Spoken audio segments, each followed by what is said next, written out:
Y les anunciamos hace un ratito, vamos a cerrar esta primera edición de Noticias 3.0 con un invitado especial, con un invitado de lujo. Ha venido a nuestro estudio el ex vicepresidente de la República Argentina, Amado Boudou. ¿Cómo estás, Julio? ¿Qué tal, Amado? ¿Cómo estás vos? Muchas gracias por tu presencia, muchas gracias por tu buena voluntad. Sé que has tenido incluso otros compromisos que han hecho más difícil este encuentro, pero te agradezco mucho la buena voluntad que pusiste para que nos encontráramos. Para mí es muy importante acompañarlos, así que estoy muy Gracias, Amado. Bueno, ¿cómo empezamos a hablar de Amado y con Amado Boudou? Vos sos de Mar del Plata. Sí, soy nacido en la ciudad de Buenos Aires, pero de muy chiquitito fui a vivir a Mar del Plata a los 5 años. Ajá. Y Mar del Plata es una ciudad especial, no es una ciudad como el resto de las ciudades de la provincia de Buenos Aires, ¿no? Bueno, para mí es una ciudad increíblemente hermosa, entrañable y realmente creo que es un lindo lugar para todas las argentinas y argentinos poder pasar algún tiempo en ese lugar, ¿no? En sus vacaciones. Seguramente hay otras ciudades en la costa de la provincia de Buenos Aires que te van a decir, no, pará, también las nuestras son más lindas. Son lindas. Pero creo que Mar del Plata tiene algo que es muy hermoso, que es la mezcla entre un pueblo y una ciudad pujante, que bueno, como toda la Argentina, ¿no? En etapas de tanto deterioro económico como esta, del macrismo, lo sufre muy fuerte porque la actividad industrial de la industria alimentaria, la pesca, la industria textil, son industrias muy arraigadas en Mar del Plata que están sufriendo mucho en esta etapa. ¿Qué significó para vos, Amado, ser candidato a vicepresidente de la República en primer lugar? Un gran orgullo, sobre todo poder acompañar a alguien como Cristina Fernández de Kirchner en ese momento potencial reelección. Claro. Y yo era ministro de Economía en esa situación, así que te imaginás que formar parte de ese equipo de gobierno y poder tener la situación de aspirar a la máxima representación después del presidente y que eso esté a consideración del pueblo argentino, realmente un motivo de mucho orgullo y mucha responsabilidad. ¿Es algo que vos te propusiste cuando tenías 16, 17, 18 años?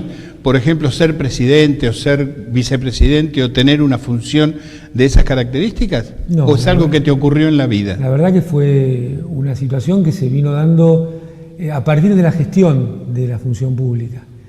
Y ahora que me haces esta pregunta, yo nunca me puse como meta ninguno de los cargos a los que accedí. Yo era un trabajador de ANSES, que era analista presupuestario en la gerencia de presupuesto de ANSES, y bueno, a partir de la tarea ahí primero fui gerente de ANSES, después llegué a ser secretario general de ANSES, después director ejecutivo. Tenías unas características casi eminentemente técnicas, más que políticas.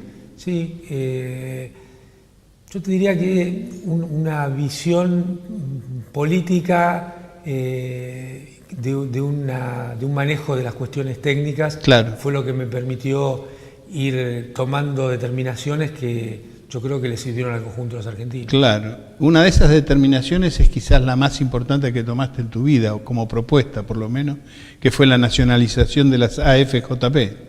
Fue un momento, sí, en lo personal muy importante, pero estas cosas en lo personal no tienen ningún No, en lo valor, personal no, estás hablando de la importancia que tuvo sobre el pueblo argentino. Tanto y en cuanto, claro, le sirvió, y la decisión que tomó la presidenta de poder llevar adelante esa medida, ¿no? Porque son medidas eminentemente políticas, donde realmente se cambió una cuestión estructural de la República Argentina, un sistema jubilatorio que solamente se había impuesto en 13 países, porque viste que a veces las cosas se les pierde el hilo. El sistema privado de jubilaciones, que en algún momento le hicieron creer a los argentinos que era algo normal y difundido en el mundo, es un experimento que nace de propuestas de la Universidad de Chicago, el Fondo Monetario Internacional, y hubo muy pocos conejillos de India, ¿no? Solo 13 países, en ningún país de los denominados centrales.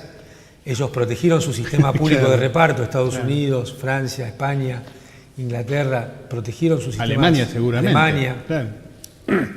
E impusieron como experimento en Argentina, Chile, Perú, Colombia, México. En países periféricos. Totalmente en países periféricos, ¿sí? En algunos de los países de la los que estaban detrás de la cortina, como se llamaba. Ah, claro, después de la caída del muro. Como se dicen las cosas, la semántica en esta etapa neoliberal es espectacular, pues los satélites soviéticos y las otras son las democracias occidentales. Exactamente. Pero bueno, en uno de esos países también. Ahora bien, ¿cómo llegaste a elaborar esa propuesta? ¿Cómo fue la elaboración de esa propuesta? Te lo digo por esto, las AFJP y la nacionalización de las AFJP quizás sean uno de los motivos de la persecución judicial de la cual sos objeto. Esta es una convicción política que tengo, no lo puedo demostrar, pero me da la sensación que una de las razones más grandes de la persecución que sufrís es haber metido mano el Estado en las AFJP. Sí. ¿Cómo llegaste a esa conclusión? Era un momento muy difícil, 2008-2009, había una situación internacional muy brava, donde, bueno, cayó el PBI de Estados Unidos, ¿no? Creo que alrededor de 10 puntos, si no recuerdo mal, en ese momento. Y acá en Argentina, obviamente, tenía impacto, porque se llamó crisis financiera. En realidad fue una crisis de un sistema de toma de decisiones en el sistema neoliberal. Claro, en el sistema neoliberal. Que se fue esparciendo por todo el mundo, la crisis, porque, claro, los bancos, y sobre todo los bancos norteamericanos, trataron de pasarle la crisis a los pueblos. Claro. Y en esto tuvieron acompañamiento de algunos gobiernos. Entre otros del norteamericano. Sobre todo el norteamericano, claro. Porque si vos te fijás, los grandes ganadores en la salida de esta crisis, que es alrededor del año 2011, son los bancos norteamericanos, que le esparcieron esos papeles, su riesgo sistémico y sus problemas de balance al resto del sistema económico en el mundo. Y nosotros veníamos de toda la pelea de la 125. Exactamente. En Argentina el gobierno había tomado decisiones respecto a otro tema central, que es la renta extraordinaria de la propiedad de la tierra, cómo se distribuía en la Argentina. Y bueno, el gobierno de Cristina sufrió un ataque feroz, ¿no? A veces perdemos la noción de que en tan solo 3, 4 meses fue un gobierno que sufrió un ataque tremendo, descomunal, para que no pudiera tener un sentido nacional y popular, claro, como era la impronta de nuestra presidenta. Pero además con agresiones físicas, con violencia, violencia en la calle, en las rutas. Muchos cortes en las rutas, mucha agresión verbal, mucha, claro, desbocada, mucha agresión desde el sistema mediático concentrado. Exacto. Estigmatización por todos lados. Y adentro del gobierno se había generado una suerte de mesa para discutir qué debía hacer la Argentina en esa situación, para elaborar propuestas. En esa mesa estaban el presidente del Banco Central, el director de la AFIP, el ministro de Economía, el director de la Comisión Nacional de Valores, el presidente del sistema de FJP, del control, claro, de las FJP. Yo era director de ANSES en ese momento. Y yo escuchaba todas cuestiones que entendía que no tenían nada que ver con los problemas de Argentina y con lo que le estaba pasando a Argentina, ¿no? Porque se hablaba de que había que buscar cómo agradar a los mercados, cómo tener la posibilidad de tomar deuda, cómo hacer que subiera el valor de los bonos argentinos en un momento que el sistema financiero se estaba deshaciendo, en crisis, claro, de ese tipo de papeles. Claro. Y me parecía que todo esto no tenía nada que ver con la economía real, con la vida de los argentinos. Que nosotros teníamos que buscar una salida que tuviera que ver con la macroeconomía, pero al mismo tiempo tuviera que ver con la vida de las mujeres y varones de nuestro país, que estaban potencialmente perdiendo su puesto de trabajo, perdiendo ingresos por esta crisis global que empezaba a afectar en Argentina, en tanto como el mundo estaba cayendo su producto, bueno, esto también afectaba la demanda de productos argentinos y los precios de estos productos. Entonces, tenía un impacto muy, muy importante en nuestra economía. Y era una crisis de verdad, no como lo que dice el presidente en este momento, ¿no? Claro, que hay tormentas, cosas. No, era una crisis, está considerada históricamente una de las crisis profundas del al nivel de la crisis del 30, exactamente. Y algunos dicen que peor por su carácter de expansión global. Y entonces yo quise conjugar varias cuestiones que estaban sucediendo. Primero, entender qué es un sistema previsional. un sistema previsional, el sistema jubilatorio, conceptualmente debe buscar darle certeza a las personas cuando ya no tienen la posibilidad de trabajar. Es un seguro, un seguro de carácter público. Y esa es la conceptualización que debiera tener un sistema previsional. Ahora, cuando hay un sistema privado de AFJPs, se produce un contrasentido, porque el sistema privado lo que hace es invertir ese dinero, por ejemplo, en la bolsa. Y en la bolsa, despojémonos de cualquier crítica personal o visión ideológica, la bolsa está fundamentada alrededor del riesgo. O sea, las ganancias son un premio al riesgo, y bueno, la potencialidad de pérdidas tienen que ver con el riesgo, que corre. Empresarial o bursátil. Bueno, en mi forma de ver, y creo que es de toda lógica, no puede un seguro social destinado a dar certezas a las personas en su edad de adultos mayores estar basado en un sistema originado en el riesgo diario. De juego casi de azar. Claro, que es una suerte de azar. De hecho, las teorías más profundas de mercado lo llaman el random walk, la caminata al azar, a cómo funciona la estrategia de la bolsa. Entonces no podían estar pegadas estas dos cuestiones, como están en los sistemas privados. Y me pareció que terminando con este sistema podíamos mejorar la vida de los jubilados y las jubiladas, pero también podríamos estar dando soluciones macroeconómicas al conjunto de la Argentina que fortalecían, retroalimentaban el sistema jubilatorio, generando un círculo virtuoso, porque lo que necesita el sistema jubilatorio cuando tiene fondos que va ahorrando no es timbiarlos en la bolsa, sino aportarlos a la creación de nuevos empleos, a la inversión en la economía real, para que no solo cobre una tasa de interés o una rentabilidad por estas inversiones, muy por el contrario, que lo central sea cobrar más aportes y contribuciones por la creación de nuevos puestos de trabajo. Es decir, sacar al sistema jubilatorio de la inversión bursátil y pasarlo a la economía real. El sistema de FJP tenía casi cero, menos de 1% de inversión en la economía real cuando se tomó esta decisión. Estamos conversando con Amado Boudou. Vamos a seguir en un ratito para hablar de esto que estamos conversando, el destino y cómo ocurrió lo de las AFJP y cómo fue la vicepresidencia, de qué se lo acusa y cómo ha sido este 2018 que Amado pasó en gran parte en prisión. Volvemos en un ratito.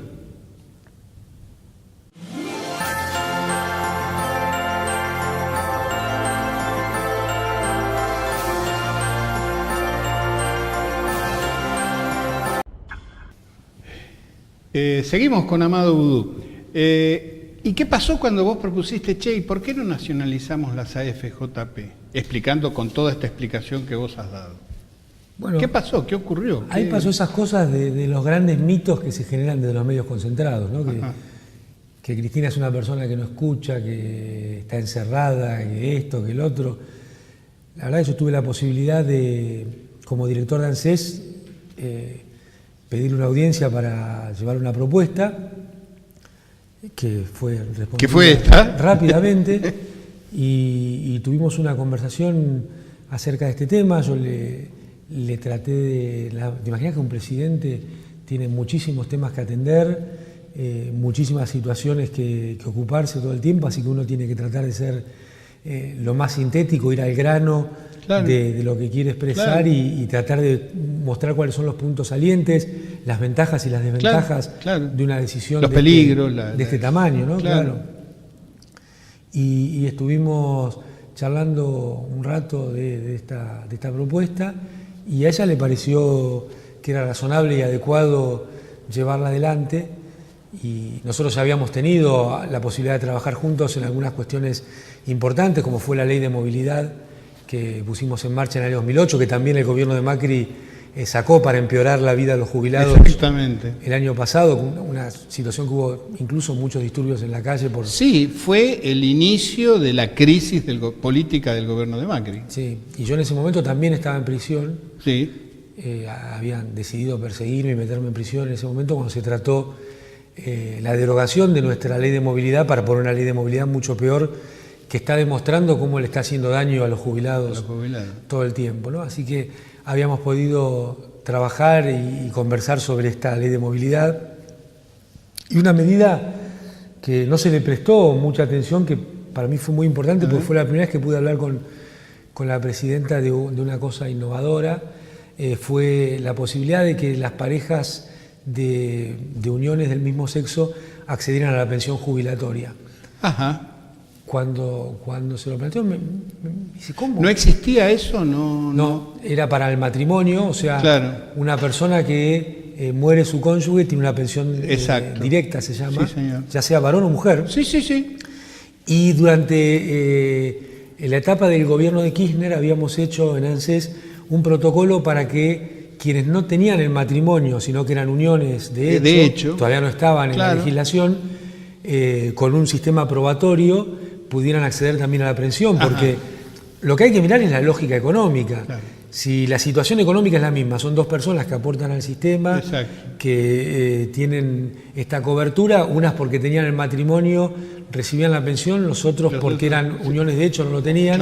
Bueno, eso lo habíamos puesto en funcionamiento, no hubo casi discusión o debate en la situación, funcionó muy bien, era una situación donde había que probar que 2 años habías convivido con algunos documentos, una resolución de ANSES. Entonces, yo le planteé a la presidenta que esta situación, que no era muy conocida, que había algunas parejas del mismo sexo de viudos que estaban reclamando su pensión, y que me dice, bueno, pero contame, ¿cómo es esto? Y yo le dije, es la misma situación de una persona que tiene una pareja de hecho de otro sexo, fallece, pero la única diferencia es que tiene el mismo sexo, pero es una realidad de la sociedad argentina, y desde el punto de vista económico, contributivo, es exactamente lo mismo.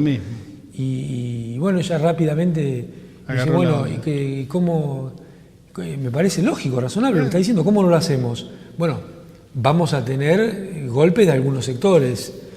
Me dice, bueno, no, pero esto es justo y es de igualdad, una cosa de igualdad, así que hay que ponerlo en marcha. ¿Qué necesitas? Le digo, mire, desde el punto de vista normativo, nosotros lo podemos llevar adelante desde ANSES, no necesito ninguna medida. Es una decisión. Más allá de la decisión política, que yo no lo haría de ninguna manera si no está su decisión política. Me dice, no, bueno, démosle para adelante, y me parece una gran medida, y al poco tiempo, a los 2 meses, creo, ya teníamos el primer pensionado que había estado años en la Corte sin que le prestaran atención al tema. Che, Amado, después, digamos, el paso siguiente de todo esto que estás contando fue tu nombramiento como ministro de Economía. ¿Qué considerás que ha sido lo más importante que vos has podido hacer desde el Ministerio de Economía? Primero, trabajar para defender los puestos de trabajo, porque yo arranqué en julio del 2009, o sea, la crisis seguía. Claro.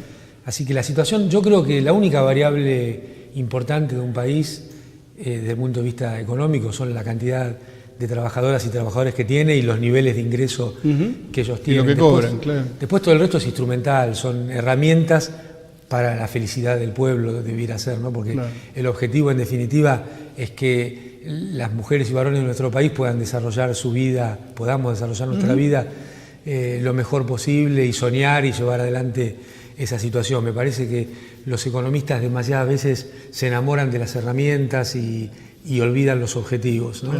Es cierto, es un fenómeno de los últimos 30, 40 años, ¿no?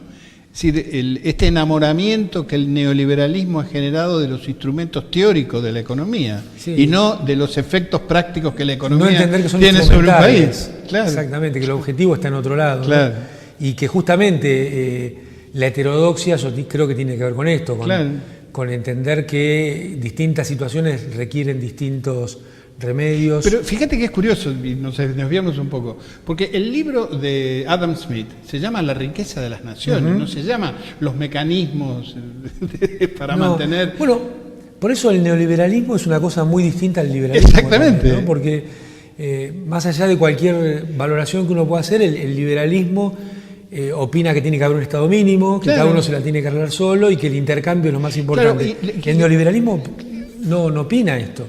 El neoliberalismo opina que tiene que haber un Estado poderoso para defender el capital de los ricos. Exactamente, y sobre todo si es financiero. Vos fijate que el gobierno de Macri tenía más ministros que el gobierno de Cristina. Entonces ellos no piensan en un Estado mínimo, sino en un Estado a favor de los que más tienen. Exactamente. ¿De qué se te acusa? Puntualmente... Puntualmente, ¿por qué te metieron preso? Bueno, la primera vez fue un invento, directamente, una cosa que duró 2 meses y pico, que es mucho en la vida de una persona, pero que más de eso no se pudo sostener. Y ahora estamos con el famoso tema de Chicone, que, bueno, cada vez más los hechos del propio sistema de administración de leyes, porque no es un sistema de justicia, me dan la razón en lo que siempre dije, que había un dueño que se llama Moneta. Ahora la causa la partieron en 2 para poder juzgarme a mí sin elementos, no me permitieron ni siquiera presentar una pericia económico-financiera de la empresa, nos tuvieron todo el juicio oral sin permitirnos y la última semana nos dijeron, bueno, no va a haber pericia. Mientras tanto, en otra instancia, que era la parte que habían dejado como Chicone 2, se llama, como si fueran 2 cosas distintas, como si fueran 2 cosas distintas. Que lo hicieron para perjudicarme a mí y salvar a otros. Claro. Estas cosas que tiene la justicia, entre comillas, ¿no?